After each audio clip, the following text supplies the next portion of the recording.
Bonjour et bienvenue sur votre chaîne Vie Victorieuse et j'ai l'immense privilège comme toujours de t'apporter vraiment la parole de Dieu. Aujourd'hui, nous allons nous pencher sur l'investissement. Alors quoi, quand, comment, la quantité, la qualité, le pourquoi. Donc vraiment l'investissement est quelque chose d'indéniable. Donc dans chacune des trois étapes de notre vie matrimoniale, que ce soit le célibat, que ce soit la vie à deux ou la séparation et ou le divorce. Donc vraiment Seigneur mon Dieu, je te remercie pour ta parole et ta présence et ton aide. Seigneur, je prie vraiment que Seigneur, avec l'impact que je donne ta parole, Seigneur, que ça puisse faire écho par la puissance du Saint-Esprit vraiment dans le cœur de tout un chacun qui vont écouter vraiment ces messages en toi, par toi, Jésus. Gloire à ton nom, Seigneur. Tu es formidable, Seigneur. Je t'aime, Seigneur. Tu t'aimes, beau. Amen. Donc voilà. Alors Seigneur, merci pour ces temps que tu nous gracies vraiment en ta présence. Alors la parole de Jésus, elle est tellement magnifique. Donc j'ai Ésaïe chapitre 5 verset 1 à 4 et ainsi que verset 7. Donc qui va nous en dire long vraiment sur qu'est-ce que c'est que l'investissement et comment est-ce que quelqu'un qui investit pourrait raisonnablement s'attendre à un retour fructueux justement. Alors Dieu, c'est le contexte de Dieu qui investit dans son peuple, alors et les attentes de Dieu qui sont aussi vraisemblablement nos attentes à nous. Alors, le chant de la vigne, je veux chanter pour mon ami, le chant de mon ami au sujet de sa vigne. Mon ami avait une vigne sur un coteau fertile. Il encercla le sol et enleva les pierres et y mit des plants de choix. Il bâtit une tour de guet au milieu de la vigne. Il y creusa un pressoir. Il attendait donc de la vigne de beaux raisins. Mais il n'a produit que de mauvais raisins. Maintenant donc, habitants de Jérusalem, gens de Juda, soyez juges entre moi et ma vigne. Qu'y avait-il encore à faire pour ma vigne que je n'avais pas fait? Pourquoi, alors que j'attendais un beau et bon raisin, n'en a-t-elle produit que de mauvais? Donc, le verset 7 nous dit, « Or, c'est la nation d'Israël qui est la vigne de l'Éternel, du Seigneur des armées célestes, le plan qui faisait ses délices. Ce sont les habitants du pays de Juda. Il attendait d'eux la droiture et ce n'est que justice. Il attendait d'eux de la justice. Ce ne sont que des cris de détresse. » Donc, qui dit investissement dit action. La parole de Dieu, elle est tellement claire à cet effet où il y a des mots d'action justement dans le verset 2 ici. Tu peux voir sarcla le sol, donc le verbe sarcler qui est un mot d'action. Donc enleva les pierres, donc le verbe enlever aussi, action. Mis des plants, donc le verbe mettre. Alors mot d'action également qui est très fort. Et bâti. Hein? Donc, bâtir. Alors, également, Dieu, après avoir tout fait toutes ces actions-là, il va s'attendre à un retour. Ce qui est tout à fait normal. Donc, Dieu investit en toi et s'attend à ce que cet investissement-là puisse aussi apporter des fruits de justice, justement, comme il en attendait ici de son peuple. Donc, Dieu veut vraiment que dans chaque sphère de ta vie, que l'investissement qu'il a fait en toi puisse vraiment porter des fruits magnifiques, au fait, des bons fruits et non pas des mauvais fruits, pour vraiment que son nom soit glorifié. Alors, Genèse chapitre 2, verset 24, justement, je pense que tous les couples qui ont fait des cours de préparation de mariage savent justement ce verset-là. Alors, c'est très notoire qu'on va passer par ces versets quand on parle de mariage, justement. Donc, Genèse chapitre 2, verset 24, qui dit « C'est pourquoi un homme se séparera de son père et de sa mère et s'attachera à sa femme et les deux ne feront plus qu'un. » Donc, il y a l'action justement où Dieu demande à un homme de se séparer de son père, de se séparer de sa mère et de s'attacher à sa femme et que les deux deviennent un. Donc, il y a l'action justement de se séparer, s'attacher et devenir. Donc, c'est très fort, c'est vraiment le cœur de Dieu, au centre du cœur de Dieu, que l'investissement doit se faire ainsi. Et au-delà de ça, vraiment, pour un couple marié, je me permets de t'encourager vraiment que si tu es marié, de vraiment donner la primauté à Dieu pour toujours vraiment de faire tous les efforts nécessaires pour se faire. Parce que c'est là aussi que tu vas réussir dans ta propre vie, dans ton propre cœur et dans ta relation avec toi-même et dans ta relation aussi avec ton conjoint ou ta conjointe. Donc, bien entendu, dans mon cas, vraiment, ce que je faisais, c'est que des fois, si mon mari est là avec mon fils, ce que je faisais, c'est que j'allais tout simplement m'embarrer dans la salle de bain lorsque mon fils y dormait. Donc, je lisais la Bible et puis je méditais sur la parole de Jésus et j'essayais de l'écouter. Donc, c'est très important de faire ça parce que c'est un bon isolement, c'est un bon temps d'investissement justement. Donc, parce que quand tu fais ça, tu es en train de dire à Dieu, ben les dépôts que tu as fait en moi, là, moi je les entretiens, je les entretiens en toi, je nourris cette vie de sanctification, je nourris cet impact justement de la vie chrétienne où le Créateur fait les dépôts en moi et les dépôts vont pouvoir se transmettre par cet entretien aussi de cette relation. Et d'ailleurs, vraiment, c'est quelque chose de fort qui va transformer la vie de tout un chacun lorsqu'on s'y met. Alors que tu sois aussi célibataire ou marié ou séparé ou divorcé, vraiment, sache que l'investissement que Dieu va faire sur ta vie va transformer ta vie. Donc, il s'agit aussi de quelque chose qu'on doit justement faire des efforts pour entretenir. Donc, les efforts de faire des actions concrètes justement pour vraiment entretenir cet investissement de Dieu. Donc, les dépôts qu'il a fait en toi, ne le prends pas pour acquis parce que si tu ne l'entretiens pas, tu vas pouvoir le perdre ou même ça peut même virer en quelque chose que tu ne veux pas justement. Donc, regardons dans la parole de Dieu vraiment un exemple qui va t'encourager à vraiment maintenir cette vie de relation, ces dépôts, ces investissements de Dieu dans ta vie parce que ça va justement faire la différence dans ta vie avec ceux qui ne le font pas. Donc, rien de mieux que 2 Samuel chapitre 3 verset 1 qui te dit que la guerre dura longtemps entre la maison de Saül et celle de David. Donc, pour te mettre en contexte, c'est que le roi David donc était loin de Dieu et Saül aussi avait été loin de Dieu au préalable pour être roi. Donc, roi Saül, il s'était plus un peu dans la vie des péchés, donc il était tombé, puis voilà, il ne s'est pas détourné de ses péchés et ça lui a causé jusqu'à la chute qui a amené à sa mort éventuellement. Donc, le roi David de l'autre côté, malgré qu'il avait même péché, le roi David a continué sa relation avec Dieu et c'est ça qui a plu à Dieu. Donc, tu vois ici dans 2 Samuel chapitre 3 verset 1, il dit « La guerre dura longtemps entre la maison de Saül et celle de David, mais... on s'arrête là. Mais...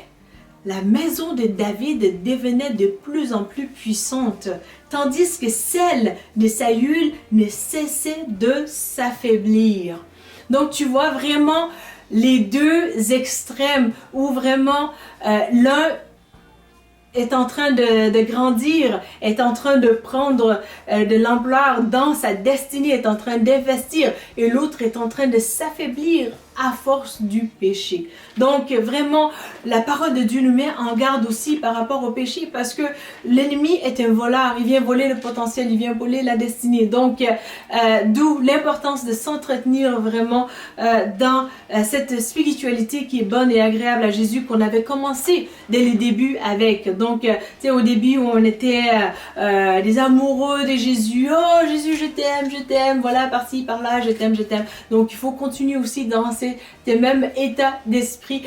Oui, c'est Dieu qui nous vient en aide au quotidien avec nos agendas trop chargés des fois, donc qui vient nous aider à nous faire coucou, voilà, je suis là, donc continue d'investir en moi. Donc vraiment quand tu entends cette voix de Dieu, continue vraiment d'investir dans sa volonté et voilà, donc dans 1 Corinthiens chapitre 15 verset 58 est un verset vraiment qui impactera ta vie aussi, qui va transformer ta vie si tu la laisses faire. La parole de Dieu ne te laissera pas indifférente comme personne, donc voilà, elle va te transformer.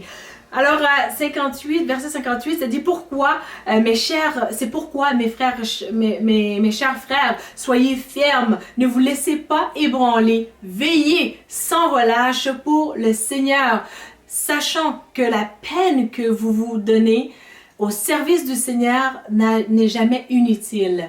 Donc, le service que tu fais pour le Seigneur dans chaque étape de ta vie est vraiment, vraiment important. Parce que c'est important pour ta vie, c'est important aussi pour d'autres vies. Et c'est important pour le Seigneur à qui on va d'ailleurs rendre compte en toute fin de compte.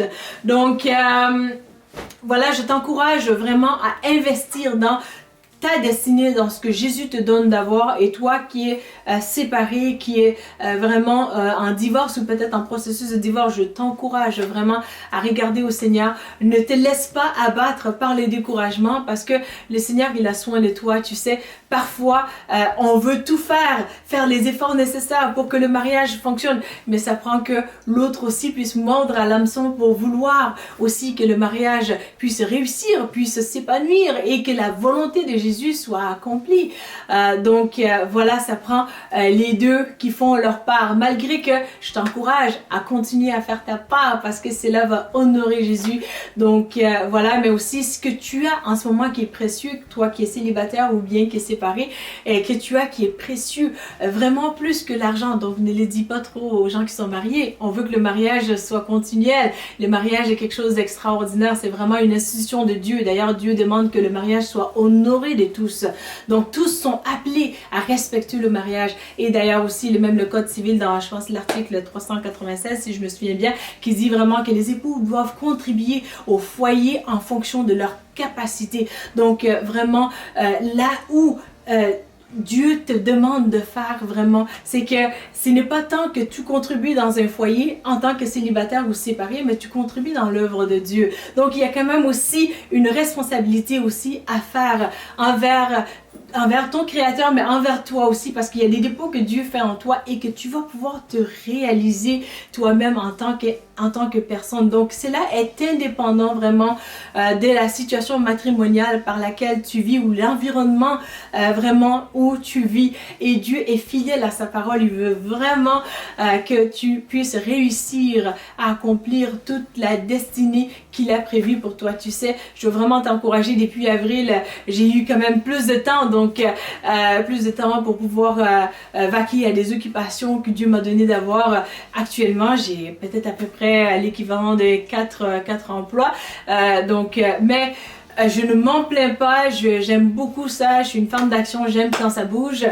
Donc ça m'a permis également de pouvoir écrire et finir un livre vraiment un dévotionnel qui s'appelle 30 jours d'encouragement, et d'ailleurs un autre livre aussi, mais celui-là vraiment c'est un livre qui va t'impacter, qui va t'encourager vraiment chaque jour dans le quotidien. L'encouragement est quelque chose de très très fort. Vraiment, accomplir ta destinée ou pas va dépendre aussi de ton état de cœur. Donc que ce soit que si tu es abattu vraiment, c'est difficile, voire même quasiment impossible d'accomplir ta destinée, mais tandis que si tu entretiens un cœur encouragé, un cœur fort dans le courage, dans la volonté de Jésus, vraiment, tu vas pouvoir réaliser tout ce que tu dois réaliser sur cette terre. Donc, le sous-titre de ces livres, vraiment, dont je suis fière d'avoir pu réaliser par la grâce du Saint-Esprit, par la grâce de Jésus, dans les moments de difficulté, Jésus fait des exploits. Alors, ça va être ton cas aussi. Alors, le sous-titre, c'est « Tu es capable », justement. Donc, voilà, d'ici 2 semaines, ça va être environ 2 semaines, ça va être disponible sur Amazon. Merci Ophélie, vraiment, elle qui fait des corrections, vraiment des modifications plutôt dans ses livres. Je suis vraiment d'une minutie parfois aberrante, et donc Ophélie, pardon, mais j'ai d'autres qualités aussi. Donc voilà, il y a ces livres, mais il y a aussi, par la grâce du Seigneur, que j'ai pu finir aussi un autre livre, mais vraiment qui va pouvoir aider ceux justement qui sont séparés, mais qui ont des enfants. Donc les enfants, comment est-ce qu'ils doivent se sentir. Donc c'est quelque chose que j'ai eu à cœur d'écrire par la grâce du Seigneur, qui est pour les bébés potentiellement. Mais donc nous savons tous qu'il y a des enfants dans chacun d'entre nous, donc qui doivent être épanouis et entretenus et aidés aussi, donc afin que l'adulte que nous sommes puisse se réaliser tout tout pleinement en Jésus. Alors c'est possible pour toi vraiment d'investir dans la volonté du Seigneur également. Il y a un livre que le Seigneur m'a fait grâce depuis 2015 que j'écrivais par des temps de séparation, des douleurs par lesquelles je passais. Donc c'est un livre qui s'appelle Now I'm Christian, qui est en correction en ce moment avec Nigel, qui est master en théologie, je pense du moins donc des études de religion, donc notamment la christianité.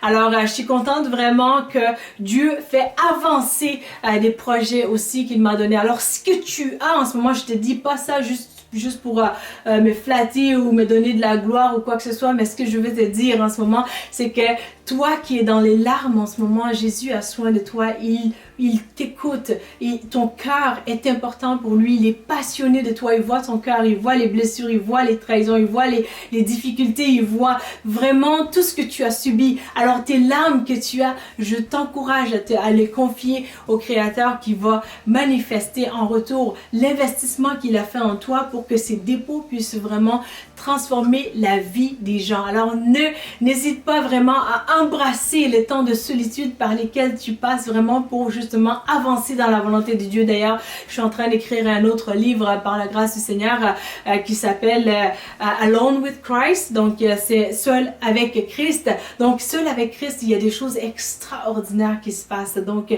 tu ne manques de rien. Alors voilà. Mais si tu es vraiment en couple, continue d'investir. Toi qui es seul, vraiment continue d'investir aussi parce que chacun a des investissements à différentes places. Donc voilà, et le temps est plus précieux encore que l'argent, ce que vous avez, les gens séparés ou célibataires. Donc voilà, si ce message t'a plu vraiment, je t'encourage à mettre un pouce et à vraiment t'abonner à notre chaîne et à partager ces messages afin que d'autres puissent avoir accès aussi. Donc écoute, je t'encourage aussi à regarder sur notre Facebook où je vais faire des fois des petites publications aussi, des petits quotes, citations, donc qui sont aussi répertoriées sur Pinterest. Donc voilà, alors merci, à bientôt pour une nouvelle vidéo.